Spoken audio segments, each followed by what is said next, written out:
Welcome to the With Winning in Mind podcast. I'm Heather Sumlin, along with Troy Bassham, and today we are interviewing a professional drummer who's played with Vinnie Vincent. He's played with Nelson, and he currently is on tour with Lita Ford. He's been in the business for 4 decades and knows a lot about the music industry and how the mental game applies to that. He's also a 2-time Clinician of the Year from Drum Magazine, and he's written multiple books. He is absolutely fascinating. Can't wait to see what he has to say. And he's also a fan of With Winning in Mind. So let's see what he does with the mental game. I guess Brian gave you a book years ago at a concert. Yes. And you probably don't remember. I imagine you probably can't remember anyone. You probably met billions of people. Right. But, you know, he reminded me of the story. And as he was telling me the particulars about it, it came back to me. But the long story short is when he went to go see me at this drum clinic in El Paso, right? He got there late and I was already finished. And somebody at the store saw him and said, "Oh man, he just finished." He goes, "Oh man, I'm so sorry I missed him. Listen, this is my dad's new book. Can you just make sure he gets a copy of it?" And he goes, "Well, I'll tell you what, hang on a second. Let me see if I can have him come out for a second." And apparently I came out, we had a nice little 10-minute conversation. He gave me the book, and inside the book was a letter that he had, I guess, written because he didn't think he was going to talk to me. So then, so I got the book, checked it out, loved it. And it wound up in my library. And then, 2 months ago, I do a weekly newsletter. I write about different things. And one of my favorite, with Winning in Mind, one of my favorite Lanny-isms, as I call it, I pulled out the book to reference it, and I saw the letter, and then I remembered, oh yeah, that kid came out and then, so that's when I reached out to Brian to say, hey, by the way, I just wrote about your dad in my recent newsletter. I know we haven't talked in 30 years, but and here we are.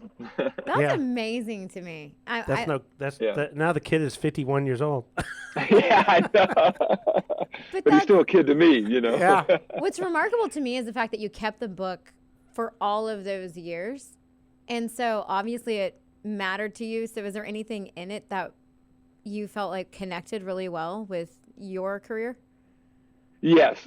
So my number one thing I always say, through the years, how it is, you read a book, you get a lot of great info from it. And then there's a few things you're lucky if they stick year after year after year. So the big thing that always stuck with me was the idea about not reinforcing the mistake, because this is what I'm sure a lot of, musicians are infamous for. You're playing, you're making it, I can't believe I messed that up. What am I doing wrong? How did I, and you try to figure out, okay, I know I can play it right, but what did I do? And you're analyzing, you're essentially, of course, as your dad would say, imprinting the negative, the incorrect way to play it. So it always stuck with me that in practice, whenever something would happen, I'd click my sticks or mess something up. I would just try to focus back on, okay, what's the right way to play it? It doesn't matter what I just did then. What's the right way to play it? And so reinforcing that. And then, of course, live, sometimes, you'll do things that are just inexplicable. I played the song, 128 times, and I made this stupid error tonight.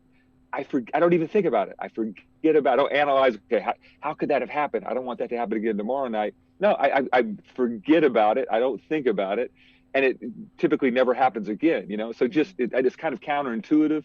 But that was always one of my favorite, little tidbits from the book I could pass along in my teachings and things like that, because it's literally what the rest of the world does. I made a mistake. Let's analyze the mistake just so it won't happen again, So It's I think it's a genius concept, but a little known one, Absolutely. Yeah, because when Brian saw your blog, he immediately forwarded it. I read it. And then the next day I called him up. I said, man, that was really cool that he posted the picture of the book and that kind of stuff. And I teased my brother. I said, but he's got the 2nd edition. He needs the 3rd edition, right? Oh man. And so Brian's like, yeah, we got to send him that. So he said, yeah, I think he's an avid reader, so I'll just send him some of the rest of the book. So I guess now you probably got the whole.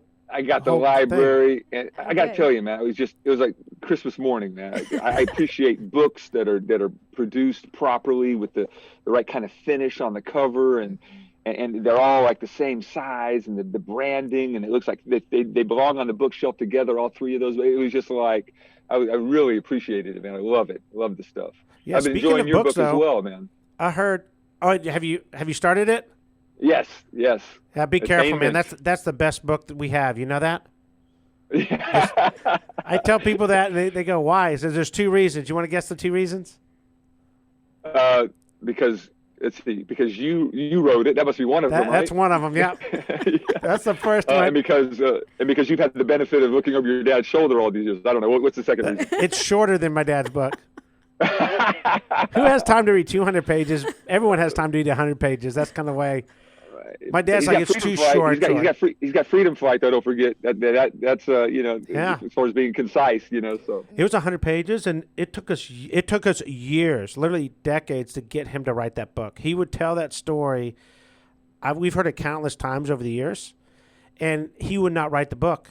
And we're like, why not? Because it's not really true events. It's inspired by this character, blah blah blah. And we're like, Dad, it's not like Seabiscuit the movie is really what happened. And I'm sure there's liberties with some of the characters and that kind of stuff, but it doesn't take away from the main story.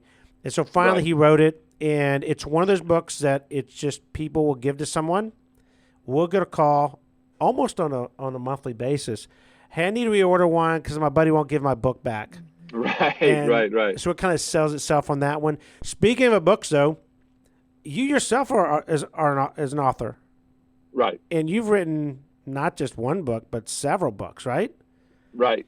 So can you give us a little, are they all about the same thing, or is it multiple stuff? Because you are, literally, I don't think people understand your background. We'll let Heather dive into the bio here in a second, but you've got many things you could write on. Can you jump into that for us? Yeah, well, my first book was a drumming instructional book. I wrote it in 1989 and self-published it to go with an instructional video that I did, and then those were ultimately picked up by Warner Brothers, and the book went on to multiple editions and whatnot. But so that was just a pretty straight-ahead method book, as was my second one. And then just moving through the years, I mean, I've under my own titles, I've co-authored stuff. I've written on different subjects ranging from human sexuality to spirituality. I've ghostwritten several books.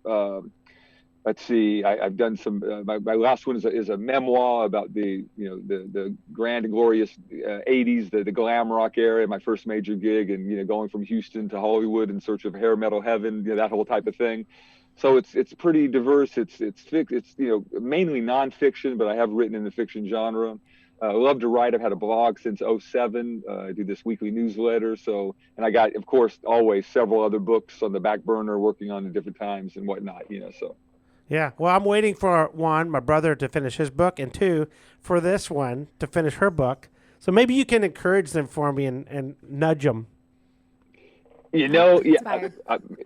Listen, I'll tell you, if there's anything I could say, just, 60 seconds or less, it's like, number one, you can't wait to be inspired to write. It has to be just like something you get up every day and do.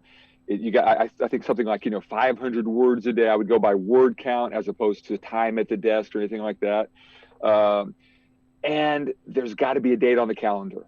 If there's not a date on the calendar when it has to be done, at least a first draft so that you can hand over to an editor, it will not get done.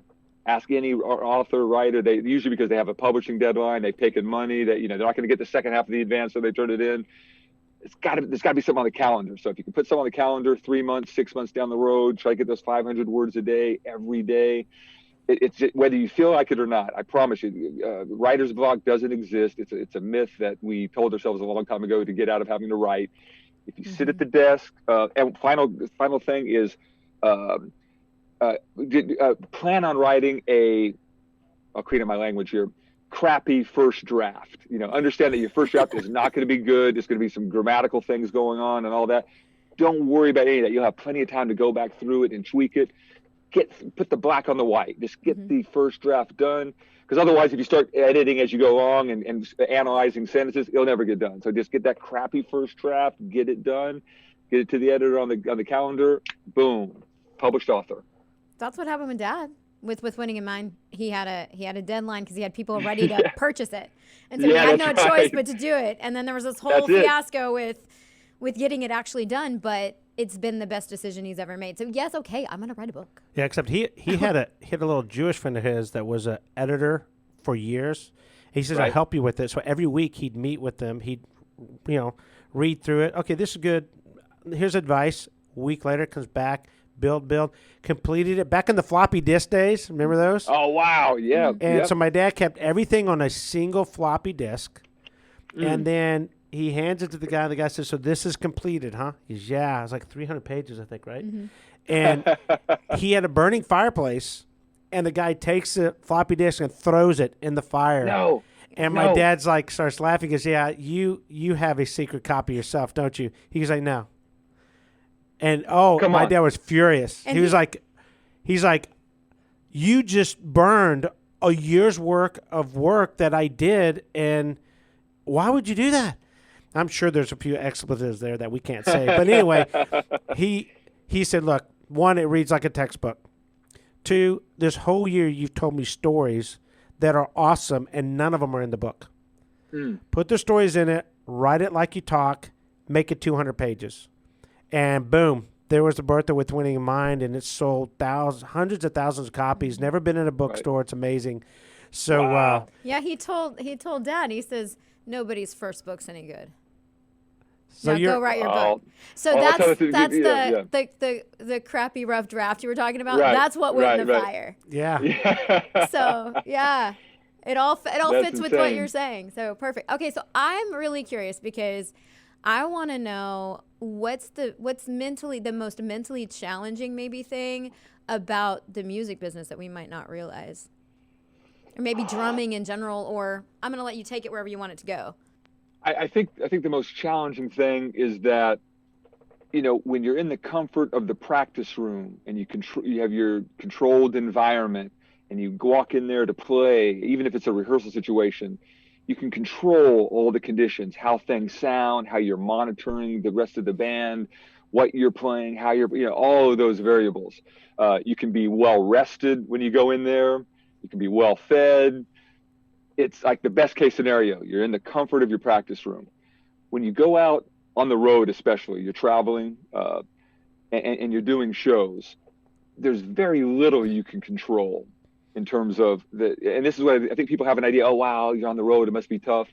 Yeah, times that by 10. I mean, and most people, and we don't, make a big, don't cry for me, Argentina, because listen, what we get to do for a living is a blessing, and there's no question about it. That said, you control very little about what's out there, about the conditions, the flight times, the transport. There's so many moving parts when a band's on the road, whether you're on the tour bus or especially if you're flying everywhere. Then you got flights and ground transportation and all that. Then you go to the gig, and of course, for as much as you can prepare in advance, or our tour manager will prepare in advance to have all the right specs and the gear, there could be 101 different variables about where you're playing. Is it an outdoor show? Is it an outdoor show in Dallas in July and you're going on at 2 p.m.? Is it, like all these things? Or are you back east, at 5 below and there's a snowstorm the day before and half the people are having trouble, So what I'm getting at is the audience doesn't care about any of that. All they know is they paid the money. They're there to see you. They're looking for 2-3 months, looking forward to the show. You got to step on stage and deliver. No matter how sleep deprived you might be, no matter how substandard the food was that day, and you grab a bean burrito at the airport, and people don't care. And so that's the thing, that when you step behind the drums, sometimes the mix is horrible. Something happened with your monitor mix.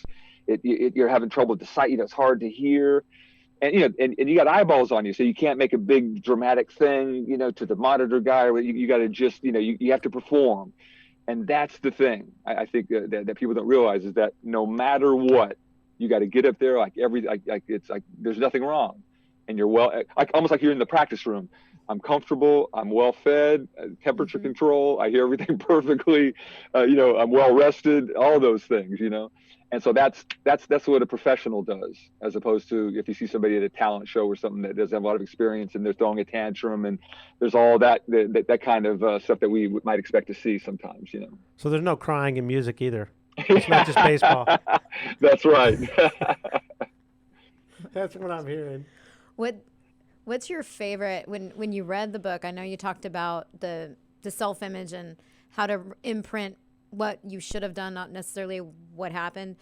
Were there any of the principles that you remember that were valuable to you, or do you remember any? I don't know how long ago it's been since you read it. So yeah. Well, to me, there's almost two sides to that. One is the fact that you don't dwell on the mistake, and then number two, by not dwelling on the mistake, you're by reinforcing with positive input, that sets up the self-image piece, by constantly that kind of thing. The other thing I think that stood out to me was this whole idea of you focus on process. So again, you're walking on stage, things are rough. You got to put all that out of your mind. And what is my process? So for me, I have a very specific, methodical process that I engage every show from at least 1 hour out to showtime. Same thing every night. I have my practice pad where I got my warm-ups. 30 minutes before is when I change into my stage gear, get all dialed in, ready. Just everything. I have my in-ear monitors that go on. Everything is methodical, no matter what the conditions are of the show. So that kind of sets everything in motion. It's almost like your brain, your nervous system, however you want to look at it, everything kind of aligns to do this thing. Mm-hmm. Because when you're on stage, it shouldn't be a big concentration fest where you're trying to remember. There's a relaxed.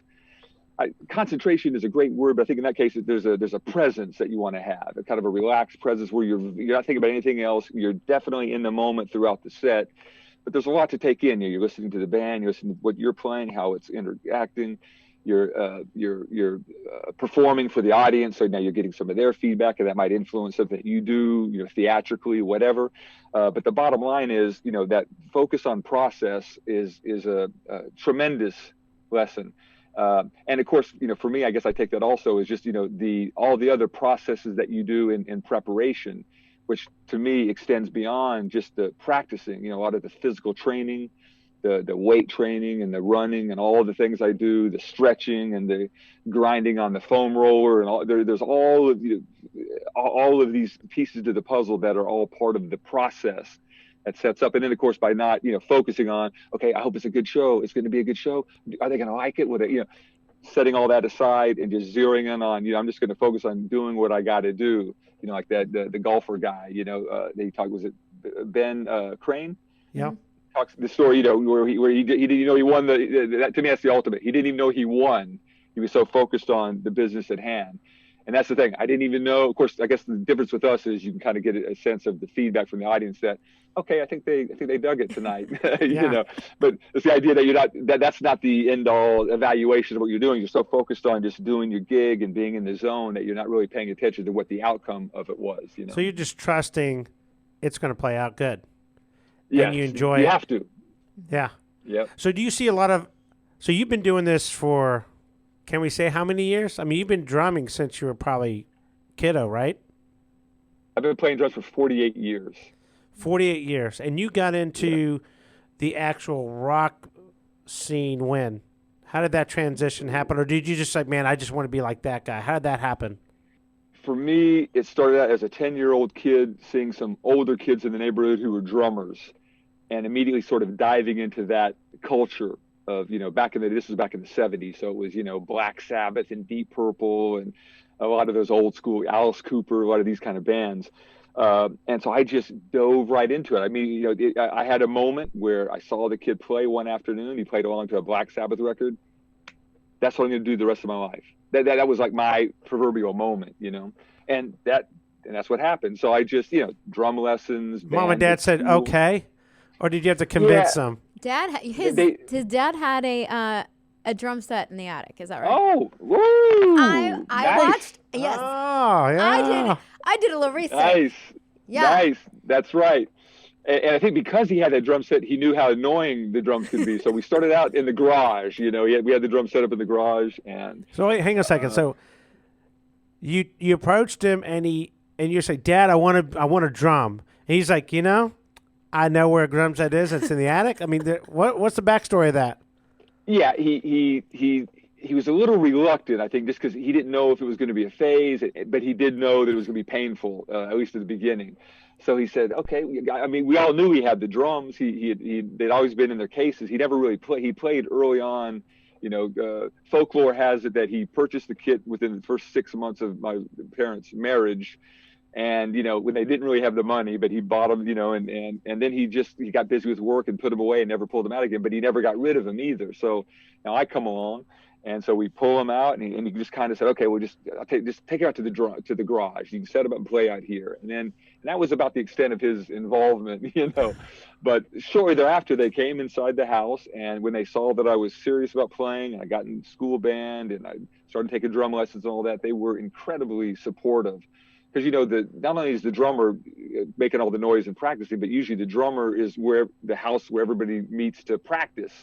So they had to deal with a lot of garage band nonsense through the years, back in the bedroom, whether he's trying to watch TV or what have you. We had a 10 p.m. cutoff time and all that, but they were always very, very supportive, Yeah, including the neighbors. Neighbors got used to it pretty quick. Yeah, they were pretty big. They could hear it. I think they saw the novelty of it, so they were cool too. Yeah. And you've toured with some. Well, if you're a product of the '80s, you know these two. At least I know these two names. So our twin brother Brian, big rock guy in the '80s. He listened to everything from Kiss to heavy. Well, anything glam, hair band, or metal. Right. Brian was into. Like Brian he'd have these rock, bands that no one heard of. It's like, who's that? He's like, oh man, you got to listen to him. And like, no one knows Brittany Fox, bro. Nobody. And the only reason why is because they opened for Poison in El Paso. That's the only reason why they know it. He goes, no, you got to listen to, Lillian Axe. I'm like, nobody knows who Lillian Axe is. I'm like, what are you talking about? But he knew. I mean, he was like the first guy that knew who Slaughter was, and all these bands that, they didn't quite. Some of them didn't quite make it, like Bon Jovi's of the world. But he was into all that, and his cassette tape collection was incredible. He just had everything. No, I bet if he took that money and put it in, he'd be a billionaire by now if he invested it. That's how much he had. And he was always into drummers. He says, oh, this guy's really good. This guy's really good. I'm like, I don't even know any of them. But he was really into that part of the music and that kind of stuff. And even today, he still goes to concerts. Like him and his wife will go to concerts. And I'm like, Brian, they're like 70. Like, why? And he's like, I don't care. I just love their music. So he really appreciates it. But two of the bands that I know of, and probably because of Brian, is Nelson and Lita Ford. Right. And I guess you currently drum with Lita Ford today. Is that right? Yeah, it's been 9 years I've been doing the Lita Ford gig. Yep. Yeah, it's still going strong too, huh? It really is, and we have a pretty, I think there was a resurgence. Now it's been probably since the early 2000s, because the 90s were a dark period for our style of music, because the trends changed in the early 90s, and the Seattle grunge thing came in, and everything that was popular in the 80s, not just music, but the big time action films and other kinds of cultural benchmarks of the 80s went the way of the dodo bird, for the 90s. And this is what happens if you look at the trends decade by decade. But in the 2000s, I think some of our peeps, started saying, we're not so crazy about this new music. We'd rather hear the music that we grew up on. And it's been a vibrant subculture, I guess you would say, for years now, especially the last 10 years. I mean, we, every year we're out, we're still playing, a bunch of people are coming out. We're doing theaters, we're doing arenas, we're doing these casinos. A lot of the casinos have really cool venues now. So it's been a thriving, I mean, pre-COVID, this year's been a little better, but anyways, the folks are out there, and again, if you think, I don't know if your parents had a certain kind of music they grew up on, I don't know if it was Beatles. The Beatles and Elvis. Okay, Beatles, yeah. And the Eagles is Dad's favorite. Yeah. Oh yeah, the Eagles were his. Mm-hmm. But my kids grew up on 80s music because all the other stuff after that was crappy. So So my girls, by the time they were in high school, it's like, well, what music? They're like Def Leppard, and they're like, who's that? Wow. Like, how can you not know who Def Leppard is? In my opinion, one of the best bands ever. But sure. Okay, so when you see Lita Ford, you can share this story with her. I don't know if she'll think this is a compliment. It's meant to be. Okay, so I have two daughters. My oldest one, at 22, decided she's living with us still, trying to figure out what she wants to do. And she's like, Dad, I want a dog. We had two dogs at the time. I don't want another dog. But if we're going to get one, you're going to pay for it. You're going to take care of it. You're going to adopt it, all that kind of stuff. So she adopts this dog, and it's I don't know what it is. It's just a mixed dog, right? Super cute. And she's like, what are we going to name it? I'm like, well, the other two dogs are named after musicians, so I guess you're going to have to pick a musician. So this dog's kind of like blonde colored dog, and we're like, what's a musician that we like that's blonde that's good? And of course, Lita Ford came out. It's like, so now we got a dog named Lita, obviously from Lita Ford, and we got Elvis, my dog, my wife's dog, which is a Jack Russell named Elvis, of course, Elvis Presley, and then Ronnie by I'm going to butcher his last name. Ronnie, is it Ronnie Roque from? That's not. I don't think that's how you pronounce it, but it's he's from Falling in Reverse. Okay. I know nothing about Falling in Reverse. I just know my youngest daughter loved the band for a while, loved Ronnie, and now we got a dog named Ronnie. So all of our dogs are named after musicians. So if I get a dog, do I name him Bobby or do I name him, what, is that okay? Can I name him Bobby? Absolutely. I don't think I've had a dog named after me yet, so that would be great. Lita, I think, has, and she's a big dog person, so she'll take it as a compliment. Believe me. Good. Yeah. So all of them are in that world. That's cool. It'd be hard to have pets, though, if you're traveling a lot. Yeah, I mean, for me, I've always lived alone, and so that's a big issue. I love dogs and cats. I'm probably more of a cat person. I'm definitely more of a cat person. So it would be easier to handle. But just my living environments, my travel, and all that has never been conducive to having my own companion animals. Yeah, the other thing I thought was interesting that I heard about, and I think this came from my brother. He talked to you earlier. Is this accurate? You've done over 900 clinics, like drumming clinics. Is that accurate? Yeah, sure is. Wow. And it's not just in the States. You're going all over the world. I saw someplace you were in like China or something, and there were like hundreds and hundreds of people in this watching in this clinic and so forth. So when did you start doing that? And obviously it's a huge success. It's been a great thing, man. I early on, I've always been involved with drum lessons and reading music and studying out of drum books and that kind of thing. I had some great teachers in Houston. And then as a junior, senior in high school, I really got interested in other kinds of music, jazz and different kinds of instrumental music and more progressive kind of things and like drummer kind of music, if you will. So that led me to go to the Berklee College of Music in Boston for a couple of years and study there. And then I kind of wound up going full circle back into the rock stuff. But once I got back into the rock stuff, I still love to teach. I still love to talk about the art form and play different styles of music and integrate some of these different styles into my rock stuff and all of that. So the drum clinic thing was, back in the 80s is when I first started doing it. Probably 86 was when I started doing drum clinics. It was a logical extension of that you would go into a given city. The events are sponsored by a music store who's the host and maybe one or two of your manufacturers who you endorse, a drum company, a cymbal company, etc. And a bunch of drummers come out, and it's a great environment. It's entertaining, it's educational.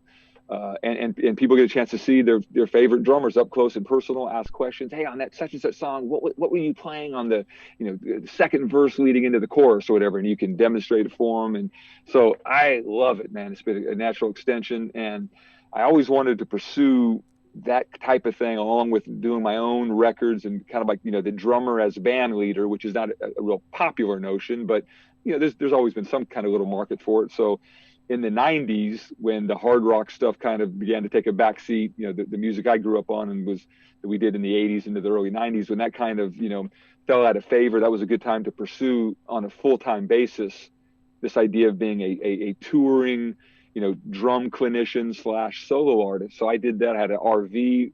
I've done some stuff internationally, but a lot of what I did throughout the 90s was all over North America in an RV and a trailer with a 2 or 3 man crew. Sometimes I'd have a band, a guitar player and bass player would travel with me depending on the kind of tour we were doing. And that was an exhilarating time, creatively, professionally. In fact, I'm working on a new memoir right now as a follow-up to my last one that documents that period of time. And tentatively, the book is called Will Drum for Food, because it talks about, it's not an easy venture, to make all the numbers work and then make it fly, but it was a great time artistically, And then you circled back, obviously, into touring. Yep. So when that came back, who were you touring with at that point? And walk us through that to currently with Lita. What's the breakdown there? Yeah, so I think in the early 2000s there was a guitar player named Gary Hoey, who's like a well-known instrumental rock guitarist. But I think his biggest crowd has been among musicians. So I started playing with him in '99, 2000, around that time frame. I was with him for 5 years, and I kind of juggled that gig with the band Slaughter. I had worked with the Slaughter guys in the first major gig I had in the '80s, the ex-Kiss guitarist Vinnie Vincent. We all worked together there, so that was kind of a full circle moment to do some touring and playing with Slaughter in the early 2000s. And then it was just kind of like there's a handful of different bands I played through over the next several years. There's this thing called Scrap Metal, which is kind of like an all-star band that had a revolving door of different singers. We get like the singer from the band Rat, the singer from Mr. Big, bands that were popular. Their singers would come out and we'd play like the big hits. And so it was a cool gig to have, to be able to play a lot of different kinds of music and have to learn a bunch of stuff really fast without any rehearsal. And then eventually just all kind of, yeah, exactly. And eventually it all just kind of bumped up against the Lita Ford thing in I think early 2012, 2013. And so that's been and I've done other things around the gig, but that gig's really become a full-time thing. So that's been my main focus in terms of what I'm doing as far as going out and gigging and whatnot. Sweet. So you're reliving some of the 80s, basically, in today's world. Yeah, it kind of is. I mean, there's a nostalgia kind of thing to it, but at the same time, it's what we do, and she writes new music. In fact, we just recorded a new record that'll be out probably in 2022. Brian's going to get that for sure. Mm-hmm. So she's still, we still want to create. We still, we understand that there's a sentimental element, a nostalgic element, because people, they grew up on Kiss Me Deadly and some of our other big hits, so they want to come out and hear those, and that's cool. And there's seldom going to be as much interest in the new stuff, no matter who you are. I mean, the Rolling Stones or Aerosmith could put out a new record, and it could be great, but it's like when you go to those shows, if it's Aerosmith, you want to hear Walk This Way and Sweet Emotion. If it's the Stones, you want to hear Brown Sugar or Jumpin' Jack Flash or whatever. And so that's the only tricky thing about it.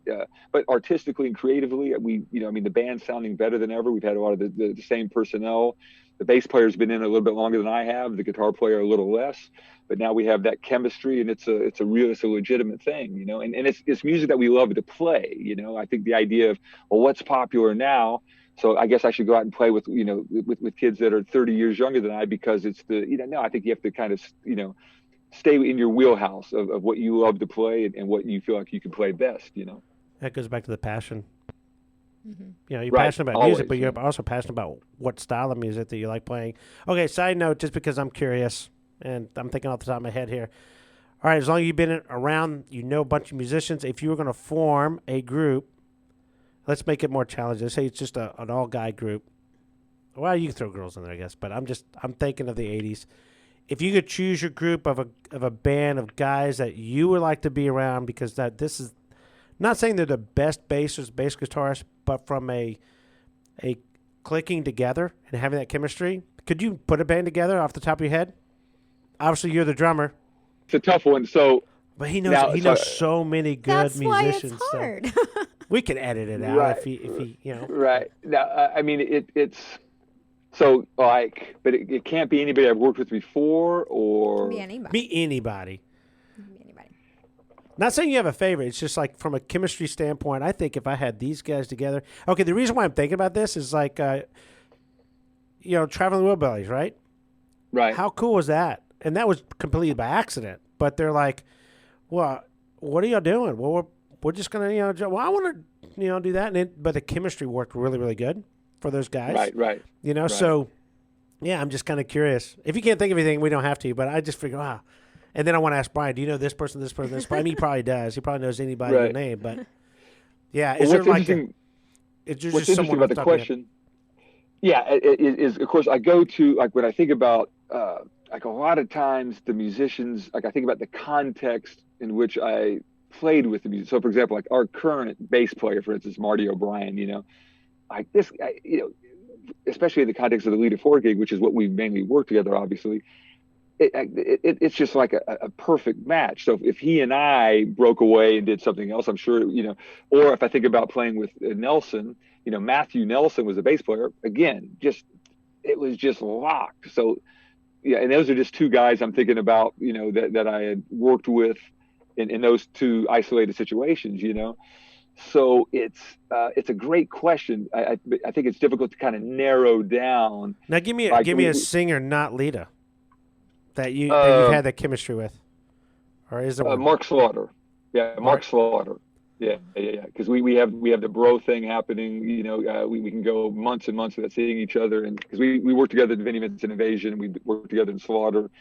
So that's someone who I really connect with, gel with, have that chemistry with, have that comfort level with. Yeah, that's a good band too, Slaughter. Yeah. Yeah. Dig that music. Do you? So Say yes. Yes, absolutely. I had a question in mind, and so you caught me off guard. I want to know, what advice would you give to somebody who they're interested in, maybe they are that 10, 15-year-old kid who's interested in drumming, getting involved in the music business. And obviously, it's a different time period now than it was when you were doing it. Right. But at the same time, what are some pieces of advice that you think everybody who wants to pursue that type of passion needs? And pursue it professionally or as a hobby, or because there is a little bit of a distinction. Give me both. Well, I would say, first, either way, I think to be the best you can be, to have the mindset of always getting better, to never resting on your laurels, to never settling for, I play, my people in my inner circle say I'm great. The local bar, the people who come there say I'm great. The idea that you always want to have the highest aspirations for your own self-realization, if you will, as a musician. And that always gets back to, just the diligent, relentless pursuit of improving your craft. And that always gets down to fundamentals. No matter how great a boxer is, he's still going to get to that punching bag and do the basic things he did from the first day he walked into the gym. And so for drummers, we have our practice pad, we have our rudiments, we have different things we do, fundamentals. At the same time, we're always trying to get exposure to new kinds of drumming, new styles of music, different musicians we haven't heard. So we always have that input coming in. How does that vocabulary intersect with mine? What can I borrow from, this music or this drummer and integrate, so just that I can't emphasize that enough, that this is a lifetime thing. You're never going to get there. But if you, again, have, if you shoot for the moon and have the high aspiration and especially if you're going to do it professionally, as a hobbyist, there's a little more leeway. You're going to do it when you can to enjoy and whatnot. But there's another level of serious. I think everybody individually, privately should aspire to be the best in the world at what they do, because it's a subjective thing. It isn't like a sport where you can quantify, where there are, proper metrics to determine, well, look at this guy hit, 64 home runs last year. He's probably the best home run hitter, whatever. We don't have that in art. It's more subjective, but based on what you think the best drummer in the world is, that's how you should get up and pursue every day. And whether you hit it or not, you're going to be a hell of a lot further down the road than you would have had you not aspired there. So that's probably the first thing about it. Now, beyond that, I would say that if you're doing it professionally, understand that this is a business and you have to treat it as such. And if you are incapable of having any kind of a business mindset with how you conduct yourself, then find somebody trustworthy who can look over your shoulder and you can consult with. And this is what the traditional manager has always done music-wise. These days in the DIY world that we're in now, where people are releasing things independently and the artist has so much more control, they have direct connection to their fan base through social media and the internet in general and whatnot. This is a business out here, and if you're going to do it for a living, you have to think about it as a business, and you have to do your best to make decisions from the business side of your brain as opposed to the artist side of the brain, because the artist just wants to play. The artist will say yes to everything. They, crunch a few numbers on this projected tour. We might lose money, but it'll be a blast. Let's go do it. Or if you're going to take a loss, it has to be calculated, it's strategic, etc. So it's just the idea of understanding what all is involved, what the stakes are as you are, trying to feed yourself in this crazy ass business, man, because it's unlike any other business it's unlike the conventional business model that any of us probably grew up with, So understanding that and realizing that if you're going to do it for a living, these are the kinds of how you conduct yourself professionally, like all these, it's a whole other conversation, of course, but those are some of the things I think I would want to impress upon a youngster right now, Yeah, that's really good. Well, it goes back to deliberate practice and being able Yes. to train with purpose, but then not just training what you're doing, training how you're going to get the gig and how you're going to have longevity in the business and what your branding is going to be as an individual. Yeah, and also demanding progress. Mm-hmm. You don't have to be perfect, but you have to strive to make progress, and progress, which is what it sounds like you're saying. Right. And two things have to be there. If I can just throw one more thing in, you mentioned the idea of deliberate practice, or I call it intentional practice. This is a big thing. I'm glad you mentioned that, because one thing I would say is that, if you're going to say, okay, I'm going to try to practice 2 hours a day, it's one thing just to go in the practice room and just kind of play along with music. Okay, another 10 minutes. Okay, boom, I got my 2 hours. It's a whole other world when you go into the practice room with intention, with an agenda. And it's all about numbers to me, like meaning that, rather than counting time, you're counting reps, as the saying goes. So you're going in, I'm going to work on this thing until I can play it 20 times in a row without making a mistake.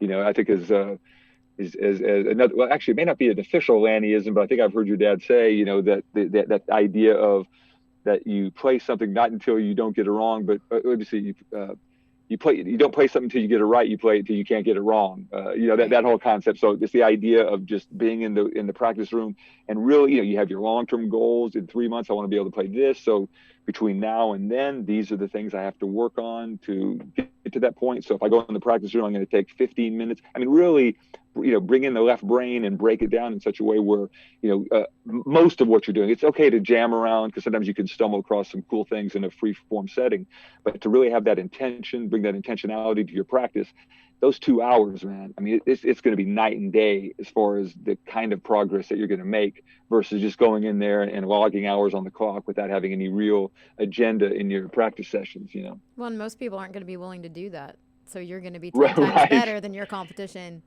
It reminds me of your Training to Win program that we do. We do a Training to Win webinar where we teach people, and Troy does a phenomenal job breaking down how to train.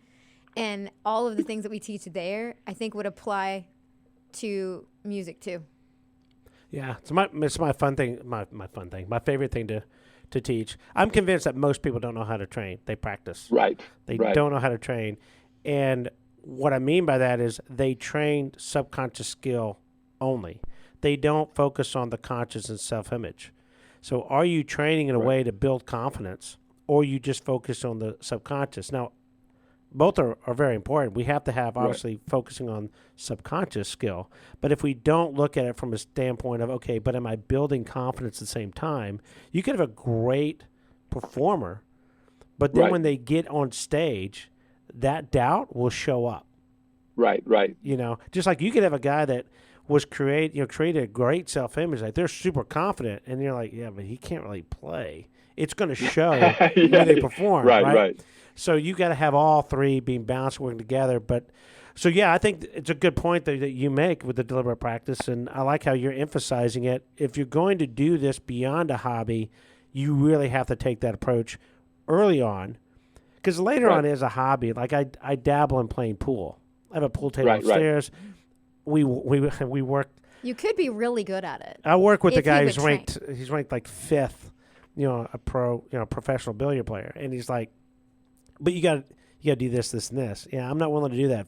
51 years of age, but I am willing to go up there and freewheel it, having fun. So I like the distinction you made about, is it a hobby or you want to try to do this professionally, make it work.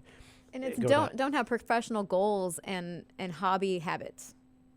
I mean, if you're gonna have professional goals, you're gonna goal set to become really great at something or be able to make a living doing it, then don't let your habits be in line with a hobbyist. That's exactly right. Yeah. So Troy, I was curious, like whenever you advise someone about the deliberate practice and all that, is it usually attached to, encouraging them to have sort of like a specific objective in the training that they're shooting for? So then that informs what specifically they would practice, or how do you approach? I'm curious as to how you would approach that. So I look at it from, there's three main areas. You're going to train for feel, or you're going to train what we call training for feel, training for the shot. So I'm going to use golf example.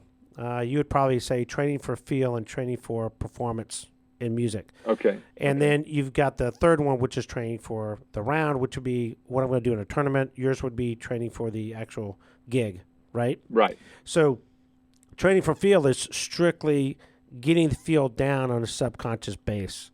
So if I don't know how to do something, like if I'm shooting a shot and rifle, for example, if I don't understand what I'm supposed to look and feel like to execute a good shot, how can I preload that? How can I mentally rehearse it before I go on, right? So, but once I get that, I've developed that skill level. Now I need to shift over to training for the shot, which means now I need to put a mental component into that. So now I'm mentally preparing. So in golf, you're going to be mentally rehearsing. Oh, you got a practice swing before you actually hit the ball. Well, why do they do a practice swing? They should be mentally and physically rehearsing, programming the subconscious what you want it to do, sending the imprint to the self-image that's like me to do it, which greatly improves the probability that you're going to do it. So what that is you got quantity on one end, you got quality on the other. So in the beginning, there's going to be 90% quantity, 10% quality, but then over time it starts to switch. Right on. So at your level, it's probably 90%, if not 95%, quality time, and the other 5% you probably say is fun time. Yeah, I'm just out there free rolling, having a blast, I don't care kind of thing. But most of it's going to be quality time. So training for the shot is implementing all three of those areas.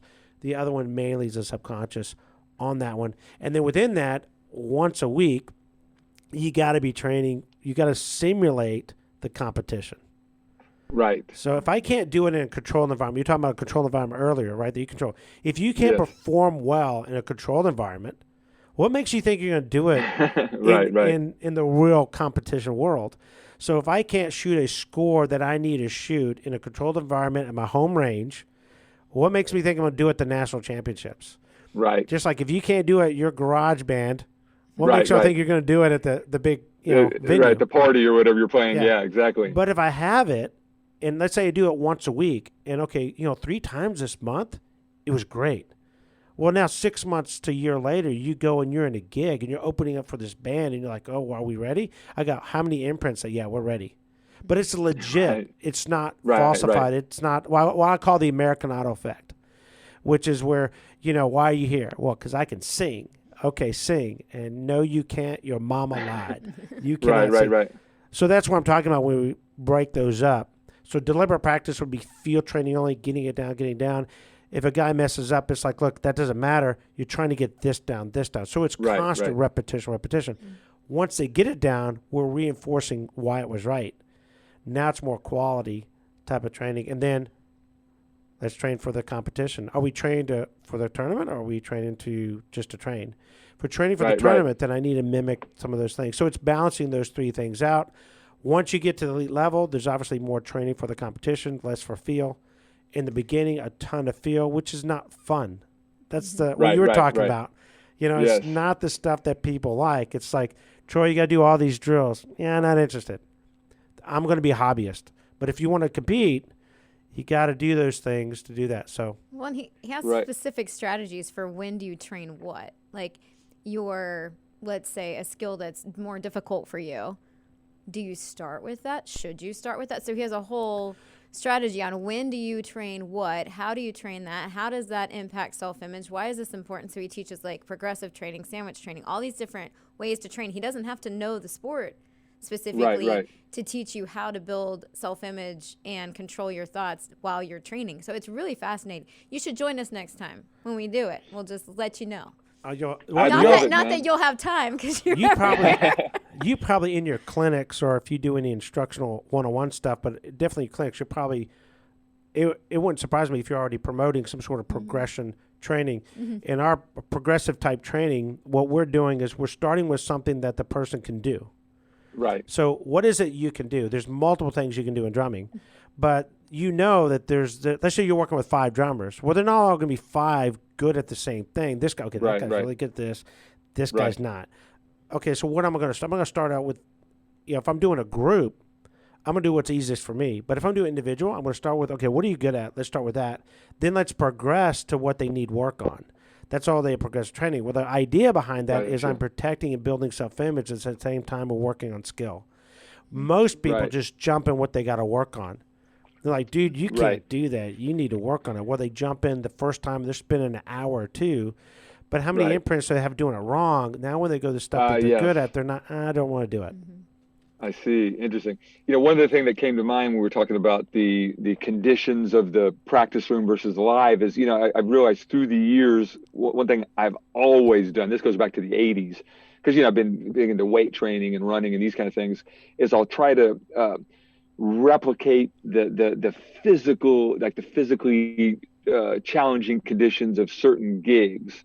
In one way with temperature, so sometimes I'll go out and do a run in the heat of the day in the afternoon, 1 p.m., whatever, and go out and do 5, 6 miles, 7 miles, just to really endure, work on the endurance in that environment there. Or the other thing is I may do a run or go to the weight room late at night when I'm really spent, like after the show, 2 a.m., go down to the hotel gym or go out for a run.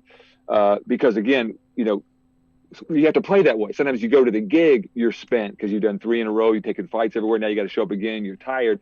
Well, I think you have to train. So even though it doesn't involve drumming specifically, it's replicating the physical hardship, if you will, by other means. So I've always kind of viewed that as part of the training as well.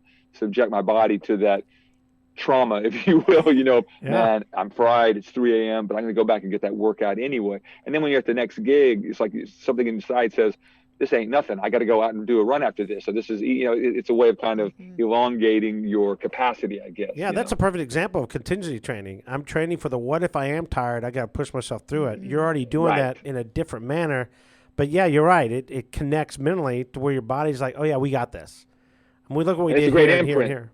Exactly. It's a great imprint because you're like, man, I got to do a 45-minute set or a 60-minute set under in a amphitheater stage that's covered. I mean, yeah, it's very hot and we're going to sweat and all that, but I just did 7 miles the other day at 93 degrees with 82% humidity. This ain't nothing. So it's just kind of like anyway, yeah. Yeah, except you're getting paid for that and you're not getting paid when you run. So what do you have to add, Heather, as far as? I'm just fascinated. I find it to be, of course, I've always loved music. I've always been, I used to perform in things when I was younger, and I just enjoy. And you self-produce your own album, too? People don't know that. So I. Oh, is that right? She has her own album. We'll have to send it to you. You can check it out. Okay.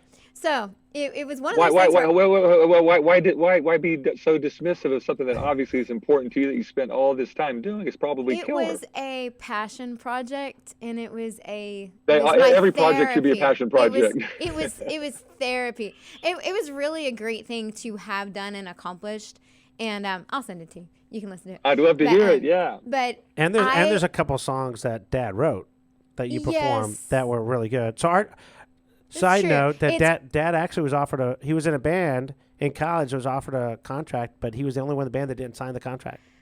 Yeah. What was what did he play? He was singer and guitarist.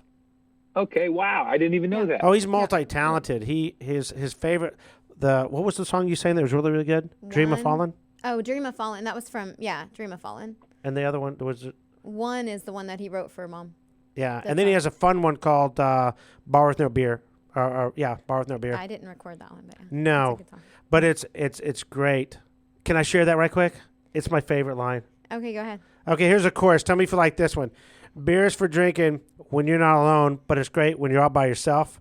But the best kind of beer is the one that you're drinking that's paid for by somebody else. So tell me in the 1980s, that would have been a hit. I like that. Very relatable. I dig that. Yeah. Anyway, that's our dad's music. Yeah, he almost had a music career, but he had already signed in the military to go to the Army Marksmanship Unit. He said, guys, I can't do this. And so, yeah.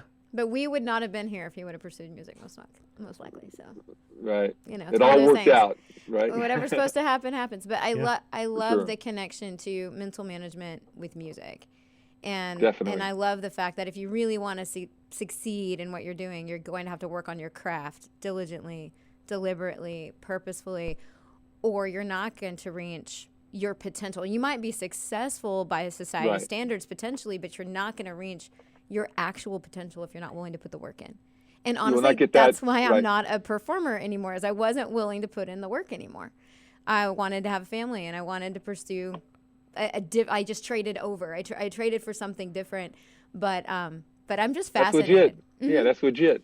And Yeah. it's what I think we have to figure out in life. Where are we headed? What do we want to do with our lives?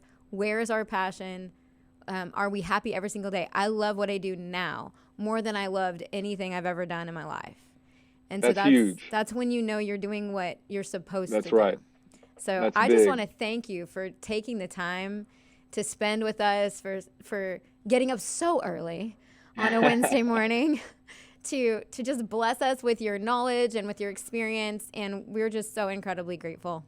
So My pleasure, man. And I love what you guys have going on. It's like a family biz of promoting something really valuable and worthwhile and affects a lot of people's lives, man. I think it's fantastic, man. I love what you guys have going on. thank So, you so much. great. Yeah, man. thank you so much. I can sleep tonight. I couldn't sleep last night. I was so excited. I was like, Cool. because I don't follow rock music as much as my brothers do, right? And so I'm like, okay, because my album's country, okay, so just you're gonna have to Yeah, cool. enjoy That's it. all good. So, Alan Jackson. So I'm like, I'm listening. I listened to some Lita Ford this morning because I was like, I don't know when the last time I listened to a Lita Ford song was, and I'm like, so I listened to Kiss Me Deadly and Yeah. another one. And I was just like, oh my goodness, I do love all of this music. I need to go back and change my playlist. So I'm super stoked and excited that we had a chance to talk to you. So for Nice. for everyone who's watching, do us a favor, hit that like button, subscribe to our channel, and we have more coming for you next week.